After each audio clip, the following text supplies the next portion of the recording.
భారతదేశంలో ఇష్టకామేశ్వరీ దేవి పేరుతో శ్రీశైల క్షేత్రంలో తప్ప మరెక్కడా మరో ఆలయం కనిపించదు. శ్రీశైల క్షేత్రాన్ని సందర్శించే ప్రతి ఒక్కరూ ఇష్టకామేశ్వరీ దేవి దర్శనం చేసుకోలేరు. అదృష్టవంతులు మాత్రమే ఇష్టకామేశ్వరి అమ్మవారిని గురించి తెలుసుకుని అక్కడికి వెళ్ళే ప్రయత్నం చేస్తారు. భక్తులు మనస్ఫూర్తిగా కోరుకుంటే ఎటువంటి కోరికలైనా ఈ అమ్మవారు నెరవేరుస్తుందనే నమ్మకం ఇక్కడ ఎంతో బలంగా ఉంది. భక్తులు ఈ అమ్మవారి నుదుట బొట్టు పెట్టి తమ కోరికలు కోరుకుంటారు. ఆ సమయంలో అమ్మవారి నుదురు మెత్తగా ఓ మానవ శరీరాన్ని తాకిన అనుభూతిని ఇస్తుంది.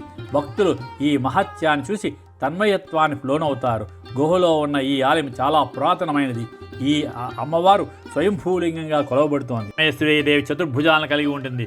2 చేతుల్లో తామర మొగ్గలను, మరో 2 చేతుల్లో ఓ చేతిలో శివలింగాన్ని, మరో చేతిలో రుద్రాక్షమాలతో తపస్సు చేస్తున్నట్లుగా అమ్మవారు కనిపిస్తారు. ఇక్కడ పరిసరాల్లో కూర్చుని కాసేపు ధ్యానం చేస్తే మనస్సుకు ఎంతో ప్రశాంతత చేకూరుతుంది. స్థానికంగా